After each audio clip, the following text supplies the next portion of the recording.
Hello, everyone. Welcome. My name is Ellen Hostetler. I'm the Chief Science Officer for the John Ritter Foundation. Thank you all for being here today. Just a quick little intro. We are really excited to have both Gretchen MacCarrick and Jennifer Rios here today with us live. They're going to be talking about their project, which focuses on mental health. But before we get to that, we're going to listen to a message from Dr. Siddharth Prakash, who, of course, many of you know, who are part of our community, about his work on a exercise trial for aortic dissection patients. And Kayla House, who works with Dr. Prakash, is also here to answer any questions. So I'm going to go ahead and play that, but as always, this is a recorded webinar and will be available on our YouTube page and on our website by the end of this week at the latest. And so if you have a loved one or someone else who's interested, you can send them a link to that. If you all want to introduce yourselves in the chat, please say hello. And if you want to share where you're from or something like that, that's great. And please do ask questions because we'll have time for those at the end. And with that, I will go ahead and play a message from Dr. Prakash. Everyone, I'm Meredith O'Neill. I'm the CEO of the John Ritter Foundation, and we're so glad that you've joined us today. It is Heart Month, but you have to remember that it's not always about the heart. We are talking about the aorta. So I'm a patient, and we also have Carmen on the phone, who's a patient. But the reason we've gathered you here today was this past year, the John Ritter Foundation really made sure that we went out to our community and asked what was important to them. So in combination with the Aortic Dissection Collaborative, they came up with 5 things that they really thought were important for us to be researching. So we went to the community, we asked for applications and got back 2 really great applications that we thought we needed to fund. We were just going to fund 1, but these were so great we decided to do 2. One was exercise and one was mental health. So I am just so excited to have the exercise study team here.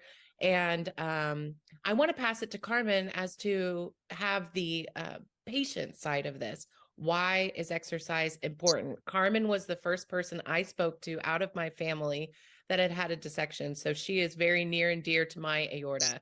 So Carmen, I'm so glad you're here today. Hi, thanks for having me.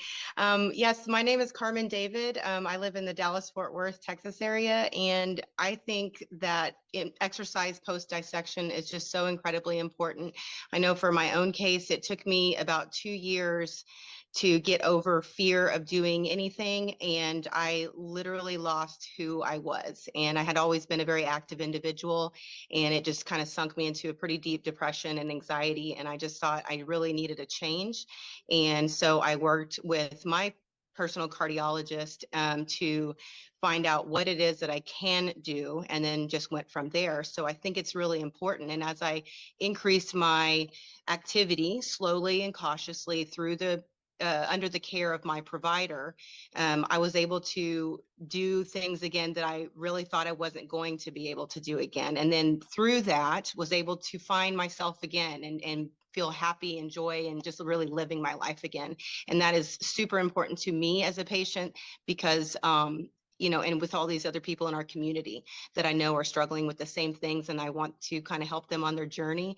And so that's why I think Dr. Prakash and this study is just incredible. And I'm looking forward to hearing what else is coming up for patients and how this is going to help us with our mental health and our activity levels. Well, thank you so much, Carmen and Meredith, for this opportunity. As most of you may have heard, we are doing an exercise study at the University of Texas at Houston. I'm Siddharth Prakash, and Kayla, Kayla House, our research coordinator, has joined me today to discuss our progress on our exercise study. We have just started enrolling, and the great news is we have another 4 to 5 months for you to join in our study. The study is designed to answer 3 important questions that patients really brought to me as a cardiologist who cares for people after aortic dissection.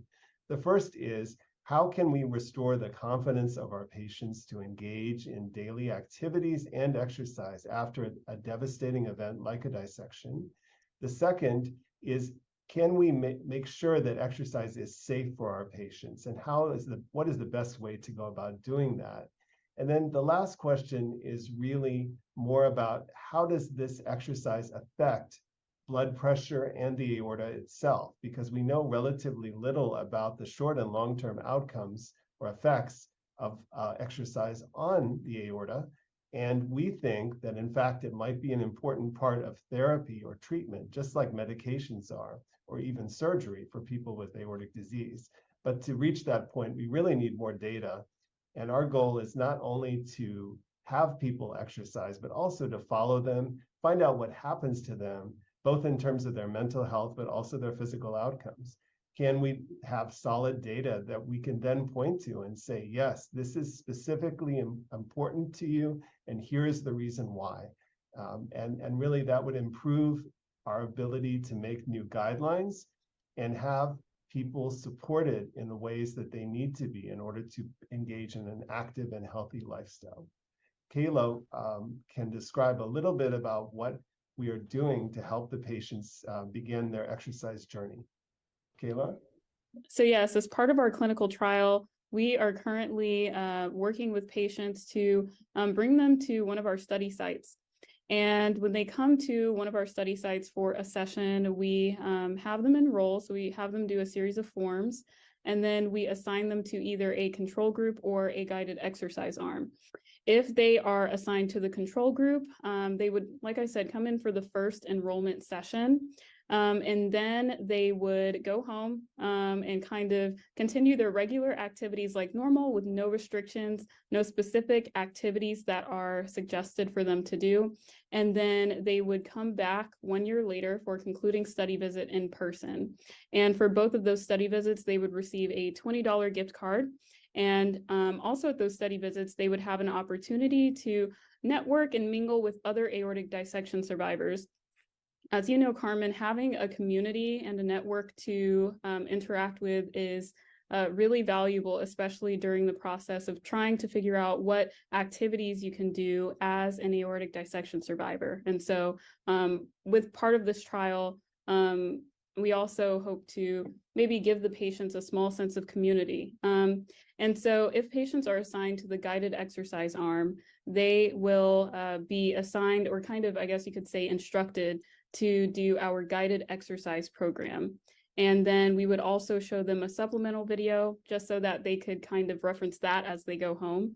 And so in doing so, we hope to see, okay, if the patient does these exercises regularly for a period of time, does this have the potential to improve portions of their mental health and their physical health? And so after that, we would follow up with them virtually every few months.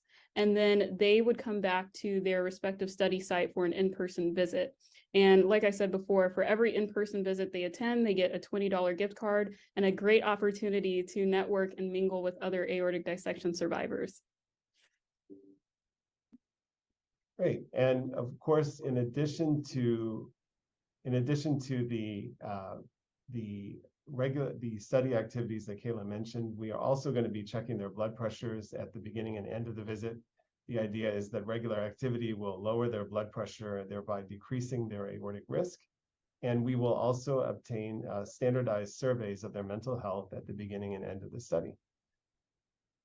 That's amazing. Any questions? You mentioned sites, Kayla, and I know where the sites are, but can you tell those who have joined us today where the sites are? Sure. Oh, okay. Yeah, our study sites are located here in Houston. That's where we are, in the Texas Medical Center, here at the University of Texas Health Science Center. So yeah, we're in the middle of everything in the medical center. Then we have another study site that is in Ann Arbor, Michigan, it's located at the University of Michigan. And then we have another study site in St. Louis, and that is called Washington University School of Medicine in St. Louis. And so they do the exact same thing that we do here in Houston. It's just at another site, and that way it gives patients an opportunity to have access to study sites that are closer to where they live. Carmen, did you have any questions? I did. So I know a lot of patients are curious to know whether when you start the exercise study, is the study initially geared towards patients that are more sedentary and then you're trying to increase their activity, or is it for a more seasoned athlete? Yes. So initially we focused on patients who are more sedentary. The reason is, well, the two reasons, but the first reason is we think that it will be easier to detect an effective exercise on people who are relatively sedentary rather than adding exercise to someone who's already quite active. The second, of course, is that we think that sedentary patients are at the highest risk and therefore stand to benefit the most from an exercise program. Great. And then after you finish with a patient, when they're there for the study, the initial day, do they get any kind of breakdown on what their results were for that day as they leave to go home and then come back the next year? Yes, so we get several opportunities to provide the patients with feedback. The first is during the exercise program itself. We coach them, as Kayla mentioned, both in terms of technique to make sure that their breathing and technique are not straining their muscles or chest wall excessively.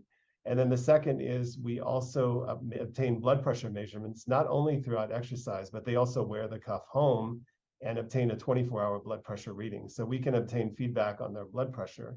And that can be clinically important because some of them may have high blood pressure that was not necessarily suspected at the time of the visit. And we can provide them with that information to take to their physicians as well. So the combination of the two really provides them with a snapshot of how their vascular health is doing at the time of the visit. Thank you. That's great. So how do we sign up? How do we get to be a part of this? Yeah, so one way that you can sign up is to email us at exercisestudy@uth.tmc.edu. Again, I'm going to repeat it because I know that was quite long. exercisestudy@uth.tmc.edu. If you email us, kind of let us know what your story is. Then we can work with you. And then if you live further away, that's perfectly fine. Not everyone lives near or in Texas. We can forward you to another study site, have you connect with them. And then from there, they will evaluate your eligibility and schedule you. And yeah. That's excellent. And then I guess my final question is Dr. Prakash, why is this so important to you? Why is exercise post-dissection?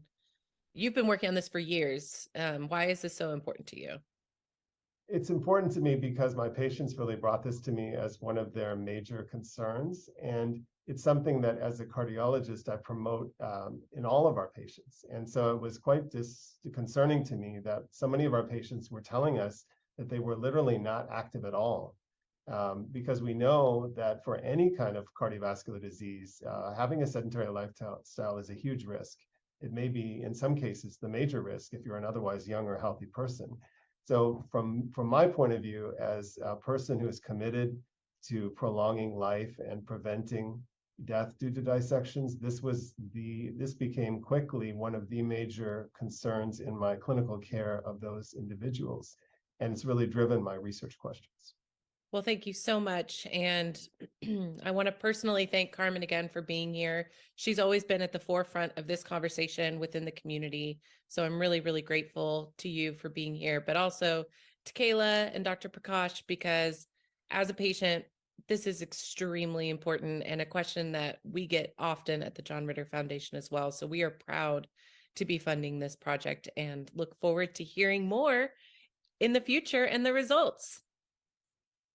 Thank you all so much. And thank it's you. a great opportunity and pleasure to be here today. Take care. So thank you so much again to Kayla and Dr. Prakash and Meredith and also Carmen, who were on the video and giving that update about the exercise study. I did put a handout that has all the info, the email address, and everything you need to know. So please do take a look at that PDF if you are at all interested. And then Kayla, as I mentioned, is here. So towards the end, when we do a Q&A, if you have questions, which I see a few people are asking in the chat, we can talk over any of those that she doesn't get to in the chat. But with that, I'm excited to have our second presentation of the day. And as Meredith said in their video, we really were planning only funding one research or one project when we put out our request for applications. And the topics that we were interested in were identified by the Aortic Dissection Collaborative as high interest by the patients themselves and their families. So when we got these two that were in separate areas, but equally very important to our community, we really felt that we had to find the funding to be able to provide funding to both of them. So I just wanted to say thank you, and we are so grateful to everyone in the community who has helped support our work over the years, because it is from folks like you who have supported us that we were able to fund both of these really important studies. So with that, I will let Gretchen and Jennifer give their presentation, and major thank you to them both for being here today. We're excited to hear about this. This is something that I get contacted about basically universally by folks who have a dissection or are at risk. So I'm thrilled to learn myself. Thanks, Ellen. Thank you everyone for coming and sharing your time with us today. We're really excited to share what we've been working on and what we hope to accomplish through this mental health initiative. Make sure I can slide. There we go. So just a few minutes to introduce ourselves. My name is Gretchen MacCarrick. I'm actually a genetic counselor. I work at Johns Hopkins School of Medicine in Baltimore, Maryland. And I have actually worked in an aortopathy clinic for about 20 years. And so we get a lot of questions about mental health issues and referrals and things like that. And so I come with kind of that experience looking into this booklet that we're making. Okay, well, Jennifer comes from USC at Keck School of Medicine over on the coast, and she's a newer genetic counselor. She works in a cardiac surgery department. So we have partnered with John Ritter Foundation to create an educational packet and then kind of delve that into a research opportunity for patients. So like both Ellen and Meredith said, I was part of the Aortic Dissection Collaborative that identified kind of the main themes that people wanted more information about. And I actually led the publication on the mental health impact of aortic dissection. And so in doing this, we did this about the end of 2021. And at that point, there was really only about 19 studies that looked at mental health or quality of life issues in aortic disease, and in some in connective tissue disorders. And basically what they have shown is there's about a 30% rate-ish of both depression, anxiety, and also PTSD or post-traumatic stress disorder. And in fact, for people who have either had an aortic dissection or underwent aortic surgery, in the patients studied in these 19 studies, at least, or 50% had at least one post-traumatic stress disorder symptom. And when they use variable tools to ask questions about quality of life or health-related quality of life, there was variable influence on people and how they were functioning in their day-to-day life. And many of you, I'm preaching to the choir, who have had surgery or had an emergent dissection, know that an aortic disease doesn't just impact their aortic health, right? Like there's a lot of mental health impact and other impacts on kind of how you cope with this new knowledge about your body. The previous group talked about how you have to figure out kind of physical limitations and what your identity is in terms of being able to work out, kind of having a new awareness, right, of any type of chest pain and kind of figuring out what means something and what doesn't. If people have experienced an aortic dissection, it can really bring up questions of how do I orientate this into my faith, and thinking about end of life issues, or kind of what is the meaning of my life on this earth and what's important. So some of these existential questions. We know that there are a ton of burdens in terms of financial burdens, as well as occupational burdens. Some people have very manual jobs, and are they able to do those jobs that have heavy lifting or many, many hours on their feet? There's financial burdens of co-pays and, paying those hospital bills. There are also relational and social impacts on the family. There can be fears of being a burden, and maybe your spouse now is kind of your caregiver, essentially, for shorter periods of time. There's also fears about, could this happen to other family members, that can really weigh on people. There's also impact on your social networks, and how do you share this? Who do you share it with? Do people really understand the gravity of this situation? How does that impact your ability to go on vacation, to socialize and be active? And then there's also a lot of questions about sexual activity and intimacy, again, sharing this perhaps with a new partner, and figuring out kind of how to incorporate this into that intimate part of your life. There are also developmental life stages that get impacted. So people, you know, if they have a dissection early on in life, might be really wondering about going on to have children and the risk for that to happen to their children, and or you know, risk for other family members, as well as sometimes, you know, if you're not feeling well, if you're in the hospital, if there are lots of complications, if you're traveling for medical care, you just miss out on life events and birthdays and celebrations that just kind of take away from the quality of your life sometimes. And finally, we know, as the studies say, that people with aortic dissection or aortic surgery can have anxiety, depression, going through all the stages of grief and anger and uncertainty. And all of these are really emotional burdens on patients in the aortic disease space. So again, when we look at these studies, there was 3 kind of big takeaways. One was that this topic needs more study, like every paper ends like that.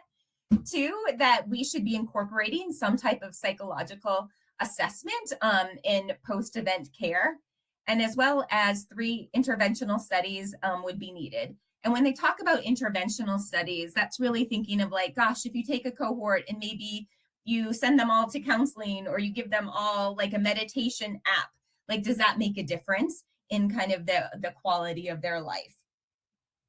But the first thing, what needs to be done is to actually kind of address this in the community. You know, if you're in any type of aortic disease community, you know that mental health issues is around you, but it's really not brought to the forefront, either by physicians, by surgeons. I know that the John Ritter Foundation and other groups do have good support groups, and we need to get the word out that we need to be in community and we really need to be assessing these issues. So one, we wanted to create a really high quality, accessible resource to begin to fill this gap.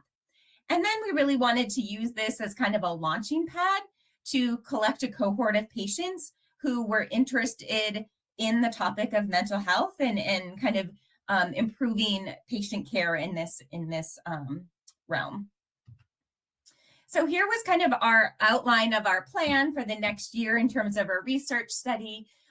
You know, in the beginning, first few months, we were really writing and working with our marketing team and design team to really create something that was high quality.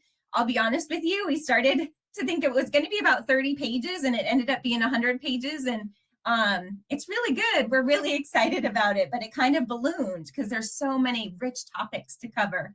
So we're very excited about that. Currently, we're in the phase of having stakeholder review. So we are having psychologists and some pain management and psychiatrists, professionals in the mental health space review it for accuracy. And then we've collected a cohort of really diverse patients in terms of age, LGBTQ status, ethnic backgrounds to review it as well, to make sure that we're fitting the needs of kind of a very diverse population. So people are responding to that. We're going to have some focus groups as well, so we can get opinions and then review and redesign. And then the last few months of May and June, we'll be working on the actual production of it and getting it out to all the right people that we need to get it to. And then hopefully in June, I think we're going to launch this resource, and we'll talk a little bit about how you can access it. And then the goal at that point is to do some surveys and some research based on this educational resource. So again, where are we now? We have our first draft. We're in stakeholder review. It's looking really good. We're really lucky to have a fabulous design company that specializes in nonprofits and aortic health. And so we're very excited about all of that. So you can see this is just a big overview of the table of contents. There's a spelling typo there, so don't hold that against me. This is just the first draft. You know, we're addressing everything, of course, what to do in an emergent situation if you're really worried about someone in your life, kind of an overview of what is PTSD, depression, anxiety, what are some examples of how this manifests itself in someone who has aortic disease. You know, we talk about the brain and the body connection and kind of how our fight or flight responses get ramped up. We do address barriers and disparities in getting care. We know that there are inequalities throughout the United States in actually accessing care, and we want to be really transparent about that. We have information on journaling, the importance of deep breathing, communication within your family, a space for caregivers, and then we're going to have a whole bunch of resources. So we've had some patients go through kind of online therapy options, as well as different meditation therapeutic options online, so that we can hopefully fill the needs of everyone depending on your economic background and kind of your energy level and your time level of what you're looking for. So that's a very brief overview of the booklet. How you'll be able to access it. So clearly, we'll have online versions that will be accessible through the John Ritter Foundation website. I know many of you and many of us kind of partner with different nonprofit groups and support groups, so I'm sure the word will come out when this is accessible. We're going to have some funding to do some physical distribution to patients at the Marfan conference this summer, and then we've gotten some additional philanthropic grants to be able to actually send it to cardiac surgeons and cardiologists and genetic counselors kind of around the United States, so that they will have hard copies as well to distribute. So we're hoping to get this far and wide. And so that's kind of the booklet itself. As part of the booklet then, on the first page, we're going to have a chance to kind of move it forward into the research realm. So the first thing we have is just a QR code, which we're hoping providers will be able to scan. And that's really basic. We just want to know, like, what type of providers are actually giving out this information, and kind of in what regions are they giving information to as well. And then the second QR code will actually be for both caregivers, so friends and family who might be accessing this booklet, as well as members who have aortic dissection. And so we're just trying to get demographic information. We're really interested in feedback, like hopefully there will be more revisions of this as people will tell us what they need to know and what is important to them. And then for our affected individuals, we are going to give them the opportunity to enroll in a research project where they will get either a text or an email 1 month and 6 months later. And that just kind of asks some gentle questions about your mental health, potentially any diagnoses that you have. And then there's a study or a quality of life study called the McNew Cardiac Related Quality of Life. So this is a little bit different than just basic quality of life studies. This is actually cardiac related. So it was formulated for patients who have cardiac disease, and it was a little bit more specific and sensitive to kind of some of the emotional needs and kind of the physical responses that cardiac patients have. And so the goal is to do that at 1 month and then at 6 months, and also ask if this booklet made any difference in interventions. Like, did people access therapeutic services? Did they have any sleep pattern changes? Like, did they see a therapist and get a diagnosis and get help? Just to see kind of over that period of time, did this booklet help people, which we're hoping it does. And then the goal is that clearly this will be accessible to a wide group of people wherever they are in their life with aortic dissection. People beginning surgery and then maybe having surgery, people just post-dissection, or even people who had aortic surgery like 30 years ago. And so we hope to build this cohort of people in different phases of their life to be able to go back to do those interventional studies, or to ask more questions to kind of over the longer term, build this mental health really robust cohort.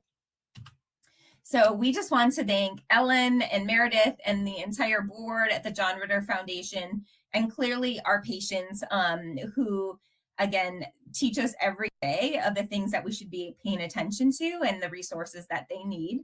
So our emails are here below. We're clearly open for any questions or concerns, but we're very excited about this opportunity and look forward to answering any questions. Thanks, Ellen. Wonderful. Thank you so much. That was so exciting to hear about. I I'm really excited. I've seen a preview behind the scenes, and looks beautiful, fantastic. I think this is going to help a lot of people, so I'm really excited. A question that I actually got emailed to me is people were asking about, we're all different, right? Our community is very diverse, gender, ages, whether folks have a known genetic condition or not. It can be, of course, hard to serve every single person's need, but in your stakeholder groups, I know you mentioned this a little bit in your talk, did you have an effort to kind of seek input from all these different groups, people at different ages in their life, whether you're still working, maybe you have different concerns than someone who's older, if you are thinking about having kids, that might influence it. How do you think and approach a problem where knowing that everyone is so different, but also wanting to be as inclusive of everyone as possible? Yeah, that's a great question. And it's really hard, but we did try our best. Like we have some, 20-year-olds to 74-year-olds. We really, tried to make sure that they were representative of different ages, different sexes, different ethnic groups, because we do realize that, an aortic dissection patient, that's one part of their identity, and that individuals who may have struggles or may have mental health issues for other, traumatic reasons or, a wide variety of things are going to have different barriers and different ways to access care. So we really tried, especially in our resources too, to really go after like, what are online therapeutic options that might be specific or sensitive to LGBTQ issues or Latinx or Muslim issues, to kind of, studies show that if you can find a therapist who is like you in terms of some of those things, sometimes you have a better therapeutic relationship. So we're doing our best. It's not going to be perfect, but we really tried to get a wide net of stakeholders for that reason. Wonderful. There was an anonymous question sent in too, where someone talked about their husband was a survivor and had been reluctant to seek care, and as a caregiver or someone who loves someone with aortic dissection or aortic disease, how this resource could help them as well, because of course there's still unfortunately internalized ideas about mental health and stigma and all these things that we of course want to break down, but as someone who loves someone with this, you may be able to benefit from these resources too, I hope. Someone I was just going to say, we do have a specific section on caregivers with some advice of how, one, what to do in case you're really worried and there's an emergency, but two, like how to sensitively listen, and not push, but also be aware of behavior changes to be on the lookout for. And again, subtly kind of helping your family member go through this. And oftentimes like family or marriage therapy can be a good way to kind of get that in, because an aortic dissection impacts the whole family too. Okay. Someone is asking if you all would share your emails again. I don't know if Jennifer, if you want to put those in the chat or if you want to share it on the screen. Someone wanted those, so you're in demand. Someone also mentioned guilt about people who have might have a genetic aortic condition, which is, I think, something that I hadn't thought about in terms of necessarily this topic before, but certainly something that I know people have asked about. So I don't know if you have any comments on that at all, in terms of like, have I passed this condition on to my child, or am I making my child's life hard because I'm ill and I'm not able to be the kind of parent I want to be? Yeah, I think all of these are really complicated questions too. And I think, some of the best advice that I have gotten from a parent once, and this was actually from a parent who had achondroplasia, so a short stature dwarfism syndrome, and she said this advice of like, it's always harder to be the parent than to be the kid, because parents sometimes have their own experience of growing up and maybe doing exercise.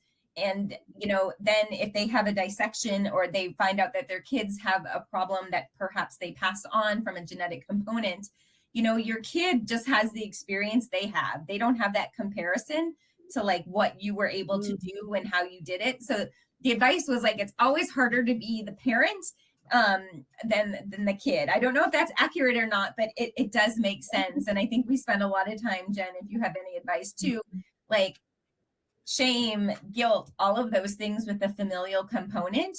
But really, you know, we have no control over our genes. We do have control over kind of our attitude and how we help people and how we cope and guide, you know, the next generation. And so it's very real, and it's a really hard kind of mental thought to break, but it's worth breaking. Yeah, absolutely. I don't know if you wanted to jump in there, Jen. Are you able to hear me? Sorry, I completely Yes. froze. But I absolutely agree with Gretchen, and it's a very common conversation for me personally to have, especially with a new diagnosis, for anyone that has, you know, suffered an aortic dissection and has had this full workup, and then, you know, we do genetic testing and do identify something.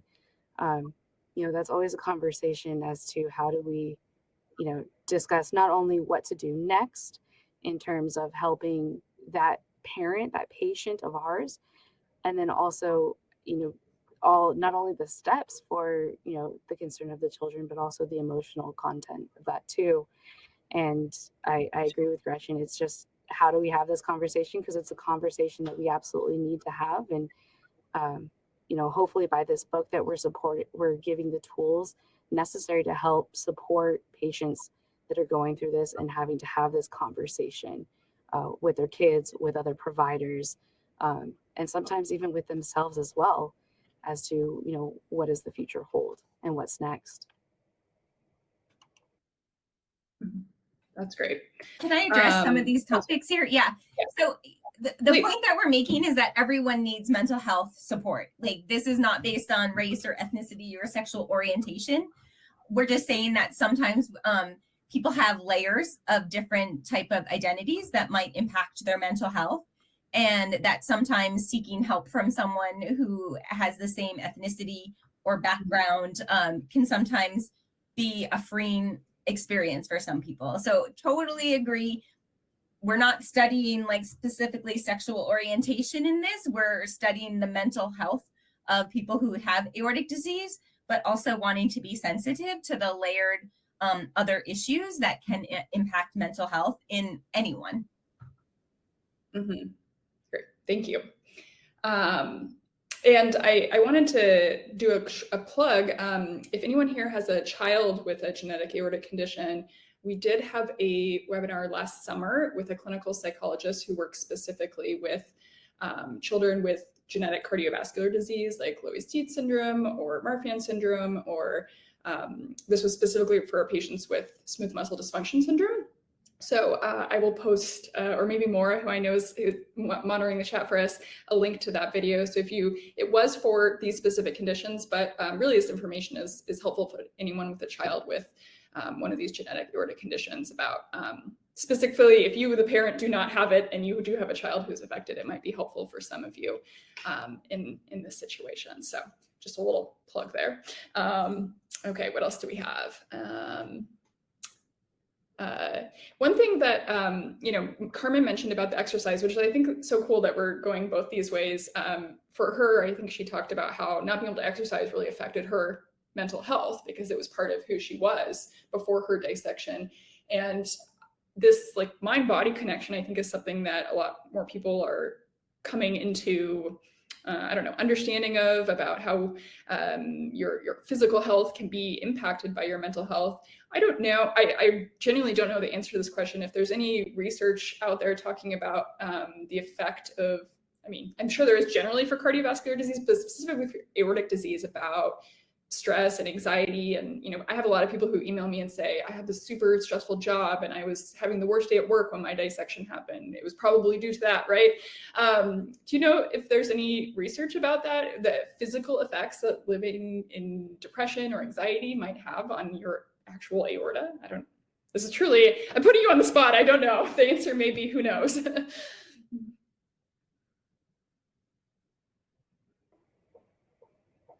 I can go first with, I don't know for sure if that's absolutely, what causes one or the other, but we absolutely do know that stress and depression and your mental health play a huge role in your physical well-being. As well as, I've heard a lot of surgeons even say, a patient's mental health while going through the process of healing from surgery or the outcome of surgery plays a big role too. So while there might not be a lot of research or physical hard data, and Gretchen, please, chime in. I'm sure you know a lot more too. I would assume that it absolutely does. And a part of this book that we're creating does really touch on not only anxiety and depression, but PTSD from the event itself, and moving forward from that. So I absolutely do believe that they can be linked and are definitely things that should be talked about and discussed.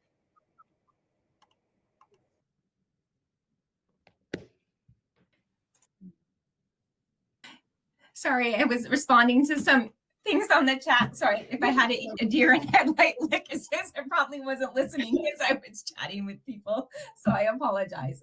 And I support everything you said. Thank you, Jen. Okay, what else do we have? Let's see.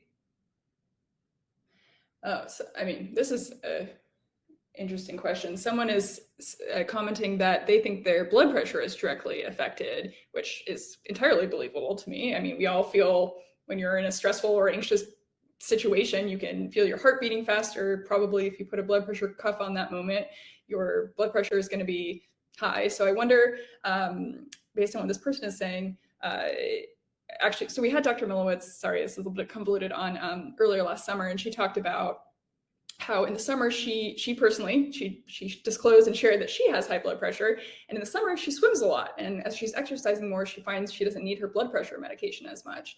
So similarly, I wonder if someone undergoes treatment for anxiety or these kind of panic attacks that people can feel or suffer from with PTSD, perhaps that could lead to better control of their blood pressure. That's a very interesting comment that person made.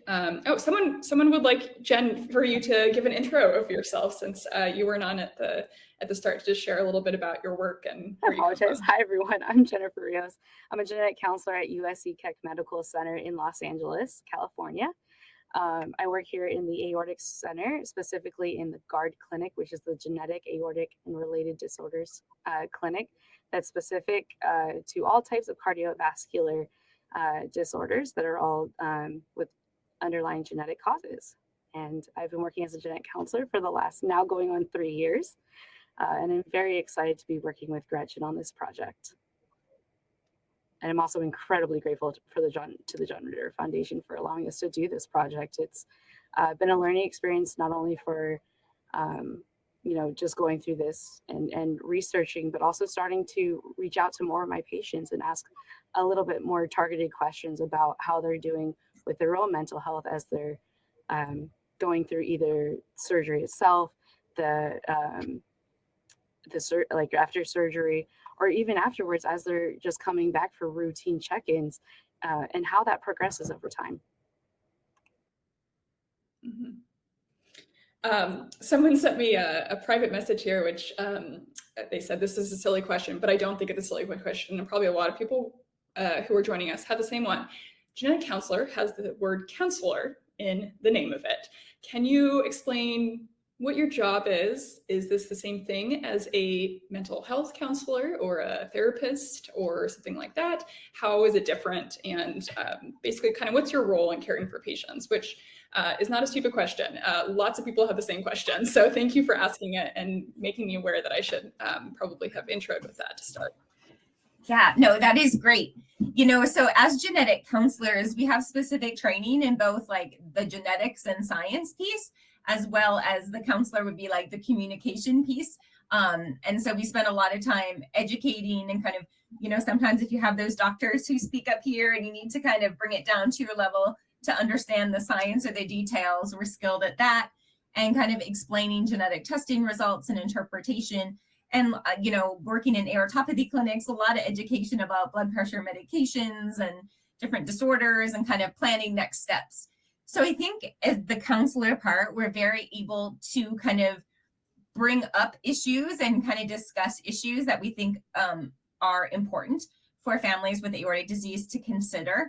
But we're not the people who can meet with you like on a weekly or, every twice a month basis to really dive deep into doing family or marriage counseling or really, prescribe medications for depression or anxiety.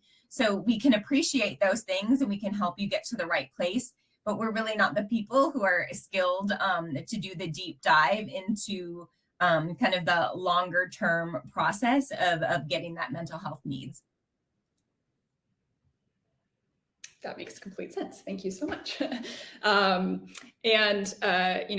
We love our genetic counselors here at the John Ritter Foundation. We're a big fan of them. So if you need advice about how to find one in your area, not so much again for ongoing counseling, but to see a genetic counselor for their expertise, you can always contact us, and we're happy to help connect you with someone near your location if you or a loved one is in need of that service. Because I know a lot of people ask, that's probably the most common question we actually get is how can we find a genetics professional? The internet is out there, but kind of confusing. So we're happy to. Someone has asked, I use the acronym SMDS.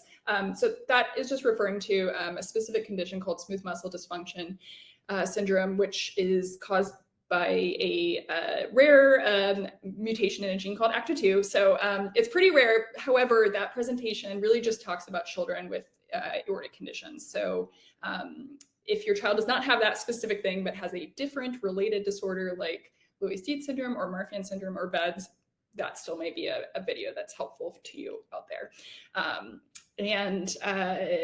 Another question I see here is it best to see a counselor who specializes in health concerns? So I think they're saying, like, do you think it's better to see someone who only sees patients who have probably not aortic disease, that might be too specific, but maybe health concerns, cardiac disease? Probably there are, I'm sure, people who specialize in general cardiovascular disease, or just go, open up your phone book and find someone in there who might be more general provider. So that's a really great question, right? We get that question all the time too about, like, I want a PCP who knows about aortic dissection, and there's not a lot of them, to be truthful with you. So, some of the best advice is, like, you can try a counselor or a therapist, and if you don't like them, you move on. And so some of it is like who meets your needs and who you feel like you have good rapport with. Because remember, like, if you have a therapist that you really enjoy, that you like, they can always contact your cardiologist or your geneticist or whomever is in your life and educate them about the health concerns, about aortic dissection, about the syndrome if you have a name. So remember that you can always connect your providers so that your therapist becomes, more knowledgeable about issues. Two, sometimes I think it's worth finding a counselor that kind of deals either with chronic illness, if it's something that an aortic aneurysm or like a longer term kind of issues that you're dealing with. Sometimes chronic illness specialists can be helpful. Or if it is an urgent, like you're really depressed, you're really anxious about your body, looking for a therapist who does specialize in the depression or the anxiety or the specific type of therapy. In the book, we go through different types of cognitive behavioral therapy or family therapy. So there's different ways to think about who might fit your needs. But unfortunately, right now, we don't have this huge network of therapists. Like, that's a dream goal that I think we should be working towards, that, every state should have a network of therapists who are familiar and comfortable with cardiac patients. But I don't think that exists right now. Yeah, I'm unfortunately not aware of anything, but that's a great idea. If you are out there listening and you have a mental health professional who is interested in seeing patients, I suspect they probably can't do folks outside of their state due to licensing reasons, but perhaps we can, that can be a future project for the JRF to start this sort of directory of providers who themselves want to put themselves out there and say, I would love to treat patients with this condition. We'd love to have it. So please go ahead and send me an email if you're out there listening and you have one that you think is great. what else do we have? Someone has asked, is there a list of ongoing aortic dissection survivor therapy support groups? So I believe that this is in perhaps your material, so maybe you've looked at this recently. I will say that I know of 2 that are listed on our website that are out of hospitals or clinics, one at Hoag, which is nearby Jen, I think, in Orange County, maybe? I don't know. Somewhere south down there. And then one at UPenn, I believe, and I think the UPenn one is virtual. So those are on our website under support, but I don't know if you all have, you probably have researched this very much more recently than I have, if you want to mention some. Yeah, so again, it sometimes is very hospital specific. So sometimes individual hospitals who do like cardiac rehab will have kind of a cardiac support group, which isn't always aortic specific. I would say Aortic Hope, which the John Ritter Foundation knows well, is another group. They're adding more. They have virtual support groups online for aortic dissection survivors. There are some other groups that do like symposiums that are more in the educational space. But I would say, we have like Mended Heart sometimes has some local groups. A lot of that is more local.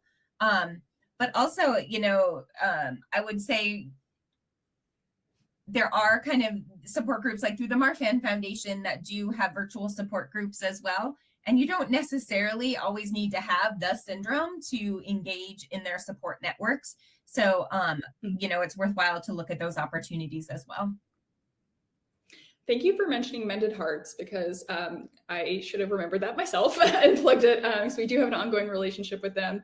So if you just Google Mended Hearts, you will find their website. They do have local chapters that are specific to where you are located, but they also have virtual visits that you can do one-on-one with a trained volunteer who themselves is affected. And we are actually, I believe, doing some, they now have an aortic dissection specific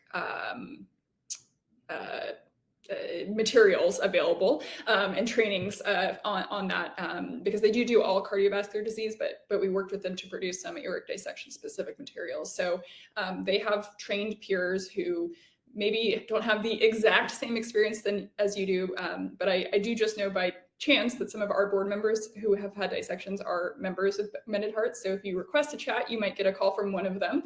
And they also do in-person visiting in hospitals even. So for example, I know we have folks in the New York City area. So if you happen to be in a New York City hospital having surgery or something like that, you might get a visit from one of them if you request one. So I suggest looking into them if you're looking to talk to someone in a more kind of one-on-one setting. That can be a good one to start with. So thank you for mentioning that. I should have had that in my own brain. Okay, do we have anything else? Do you all see anything I'm missing here?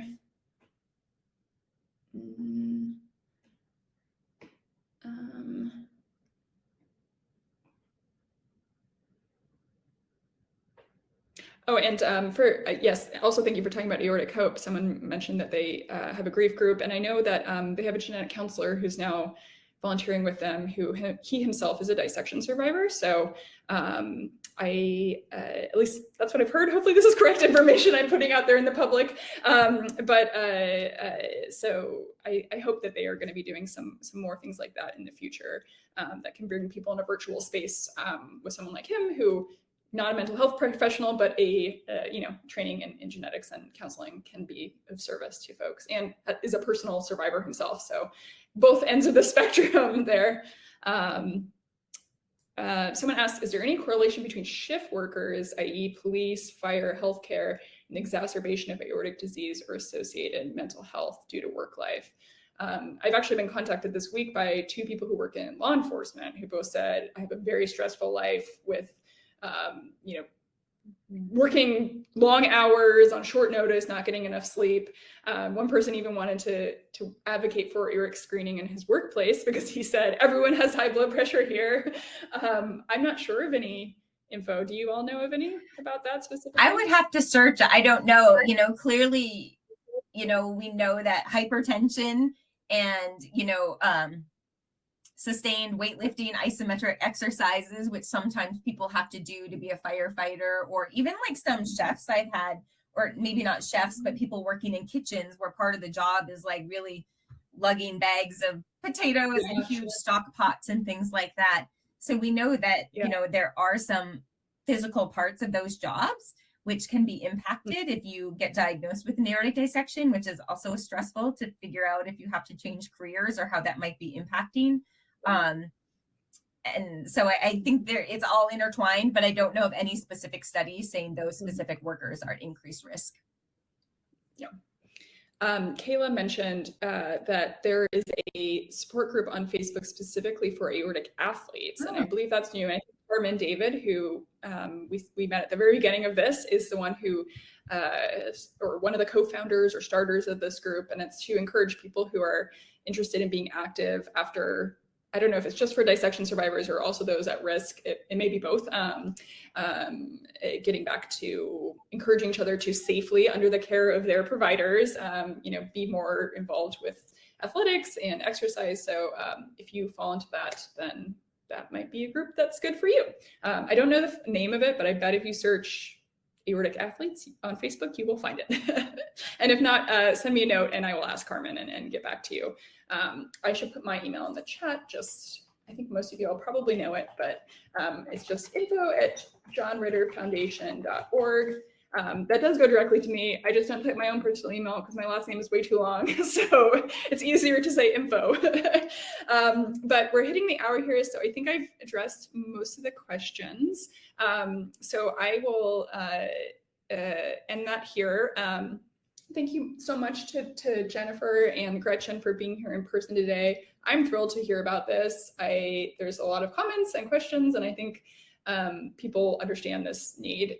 We actually, I think our most commented on post we ever made was about PTSD in dissection survivors, and I believe we put the stat out there. I can't remember what it was. You know, some paper had just come out, and the overwhelming response was, "That's way too low. I think it's much higher than, you know, whatever number we had said, whether it was 1/3 or half or whatever." People said, "I think it's 100%." So whether it is 100% or not, I think it's something that people realize is a understudied and under acknowledged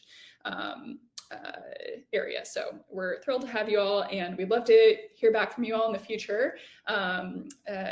You know, as you get further along in the study and your work, and we're excited we of course share all these materials when they are available with the public. And I guess I'll leave it there. I'll say next week on the 23rd, Dr. Murdoch, who's a geneticist, some of you might know, is going to do a specific Q&A with us. So it's just, there's no presentation, and he's just, you know, answering questions, rapid fire style. So if you have any questions, join us then. You can email me those in advance. It doesn't have to be just about genetics. He also can answer some other questions about aortic disease in general. I see some people are asking questions about the genetics in the chat here, so he would be a great person to address some of these, because I know we didn't, some people are asking about referrals for genetics and where to get tested, so we can definitely cover that next week on the 23rd. If you registered for this webinar, you will get an invite to that one, so you don't have to do anything else. You should automatically get an invite next week. Thank you again for being here and your time and expertise. It was lovely to hear from you both. Thank you so much. Thank you. Take care, everyone.